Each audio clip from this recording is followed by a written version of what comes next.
Assalamu alaikum, dear students. Our today's topic is pollution of air and water, class 8.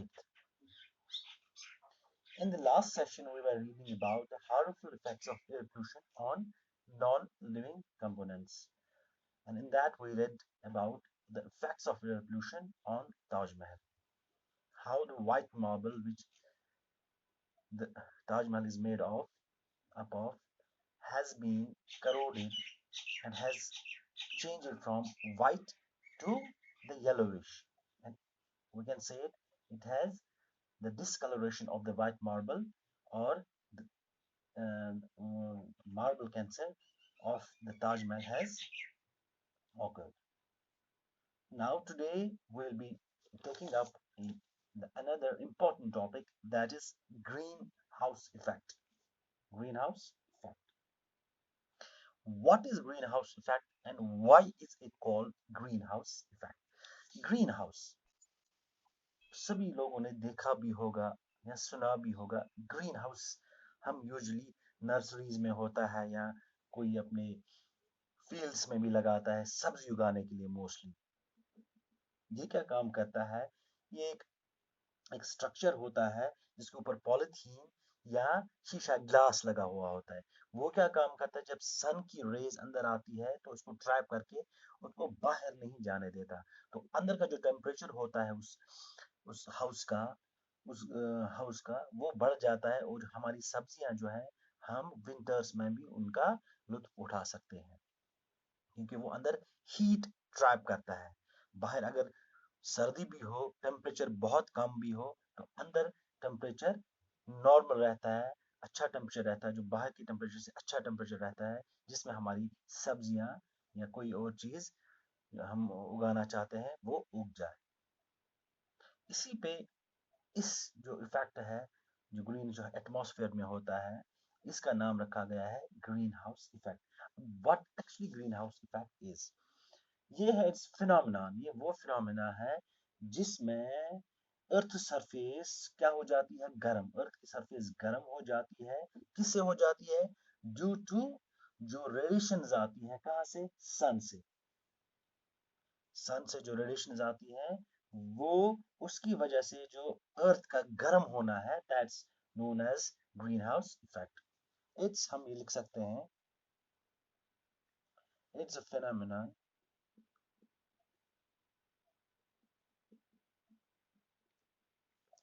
in which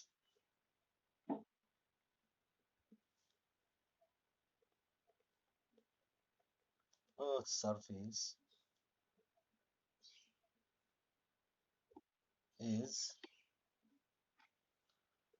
warmed up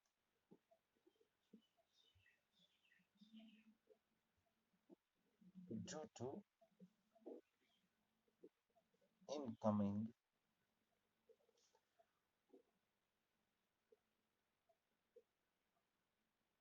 radiations through the atmosphere। ये actually होता क्या है? ये सन है, आपको पता है, is ultimate source of energy. ये सन है। अब यहाँ से रेडिएशंस निकलती है, यहाँ से रेडिएशंस निकलती है इन ऑल डायरेक्शंस, हर एक डायरेक्शंस में।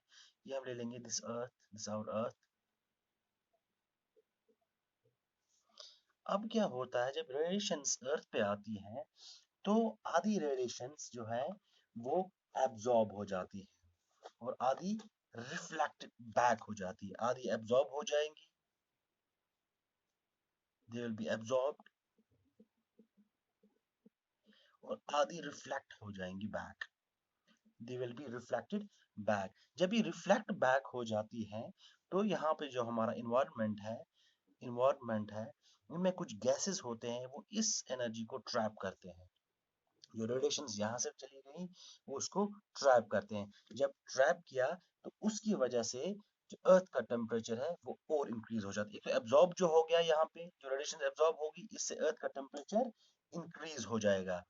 अब जो ये है रिफ्लेक्ट बैक होगी, इसमें से भी कुछ यहाँ पे ट्रैप करता है हमारा atmosphere due to presence of some important gases, I will tell you about that, उनको बोलते हैं ग्रीन हाउस गैसेस। वो उनको ट्रैप करके फिर से अर्थ का टेम्परेचर बढ़ाती है।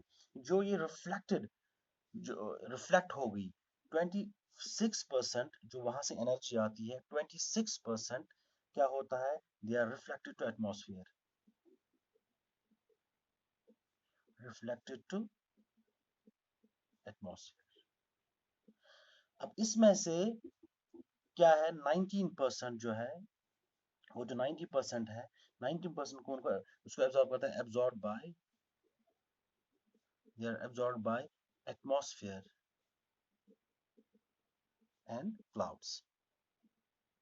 वो जो मोस्ट जो बाकी एनर्जी है, दैट्स एब्जॉर्ब बाय द अर्थ।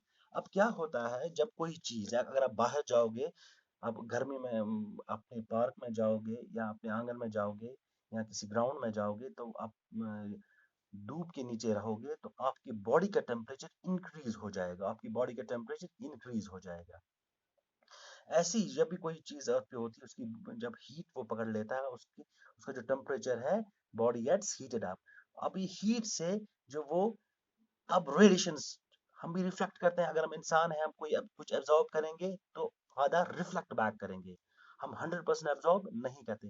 जब हम हीट अप हो जाएंगे, कोई बॉडी हीट अप हो जाएगी, तो वो भी रिफ्लेक्ट करती है, जो वो रिफ्लेक्ट बैक करती है in the form of infrared radiations, infrared radiations. कोई बॉडी है जमीन पे, वो जब एब्जॉर्ब करेगी हीट, तो वो आधा, जब इसका टेम्परेचर बढ़ जाएगा, इसका टेम्परेचर जो है, टेम्परेचर विल इंक्रीज, सीधी सीधी बात है, टेम्परेचर इंक्रीज हो जाएगा। अब इसमें भी ये रिफ्लेक्ट आधा करेगा, आधी रेडिएशंस करेगा reflect in the form of infrared radiations. इसी की वजह से जब ये ट्रैप हो जाती है, तो हमारे एटमॉस्फेयर का टेम्परेचर जो है वो इंक्रीज हो जाता है, वो इंक्रीज हो जाता है। इसका एक पॉइंट ये था। अब दूसरा पॉइंट ये है, जो ये ग्रीन हाउस इफेक्ट है, दूसरा इसका है, it's a natural phenomenon, it's a natural phenomenon, और यही responsible for heating the earth and atmosphere. जो हमारा जो ग्रीन हाउस इफेक्ट है, इसी की यही यही रेस्पॉन्सिबल है। किस लिए रेस्पॉन्सिबल है, it's responsible for heating the earth and atmosphere, heating the earth and atmosphere। अब इसमें जो गैसेस, इंपॉर्टेंट गैसेस जो हैं, वो कौन सी गैसेस हैं, जो ये जो एनर्जी है, जो रिफ्लेक्टेड एनर्जी है, इसको ट्रैप करती हैं। इंपॉर्टेंट जो ग्रीन हाउस गैसेस जो है, green house gases, green house gases जो ट्रैप करती हैं, जो एटमॉस्फेयर में है हमारे, ये ट्रैप करती है एनर्जी, ये रिफ्लेक्टेड बैक जो हो गई, वो है carbon dioxide, important green house gas, methane, CH4 and water, water vapour. ये क्या करती हैं, ये ट्रैप करती हैं, जो वहां से रिफ्लेक्ट बैक होगी एनर्जी, उसको ट्रैप करती है, और हमारे जो इन्वायरमेंट का, हमारे अर्थ का टेम्परेचर इंक्रीज करती है। अब जो, अगर फॉर एग्जाम्पल ये गैसेस नहीं होती, तो क्या होता, तो हमारा इन्वायरमेंट जो है, इसका टेम्परेचर वैसा नहीं होता, वैसा नहीं होता, जो ये मच मच कोल्डर होता जो अभी है। अगर ये गैस अवेलेबल यहाँ नहीं होती हमारे इन्वायरमेंट में, तो क्या होता, हमारा जो अर्थ है, ये रहने के काबिल नहीं होता, क्योंकि इसका टेम्परेचर बहुत ही कम हो जाता, इसका टेम्परेचर बहुत ही कम हो जाता। अब ये इंपॉर्टेंट गैस है, carbon dioxide, methane, water vapour, important gas है, ताकि ये ट्रैप करे सोलर एनर्जी को, और हमारे अर्थ का टेम्परेचर इंक्रीज हो, हमारा अर्थ वार्म अप हो जाए, और इस पे जो ये है हमारा एग्रीकल्चर, सही हो जाए। अगर टेम्परेचर बहुत ही कम होगा, माइनस में चला जाएगा, तो हमारा क्रॉप प्रोडक्शन जो है वो बहुत ही कम हो जाएगा और हम भी इजीली सर्वाइव नहीं कर पाएंगे। मगर ये कभी-कभी जो ये गैसेस है, अगर इनकी मिकदार ज़्यादा हो जाए, जैसे आपको पता है कार्बन डाइऑक्साइड की परसेंटेज है 0.03 इन एटमॉस्फेयर। अब इसकी परसेंटेज अगर इंक्रीज हो जाए, इसकी परसेंटेज इंक्रीज हो जाए, तो ये it becomes problematic. In the sense ये क्या करेगा, जब इसकी परसेंटेज इंक्रीज हो जाएगी, तो ये ज्यादा सोलर एनर्जी ट्रैप करेगा। जब ज्यादा सोलर एनर्जी ट्रैप करेगा, तो अर्थ का जो टेम्परेचर है वो ज्यादा इंक्रीज हो जाएगा और उसकी वजह से भी एडवर्स इफेक्ट हमारे प्लांट्स, हमारे एनिमल्स पे होगा। अब ये आपको पता ही है, कार्बन डाइऑक्साइड कहाँ से ज्यादा आता है? बाय वेरियस, ज्यादातर बाय वेरियस ह्यूमन एक्टिविटीज से।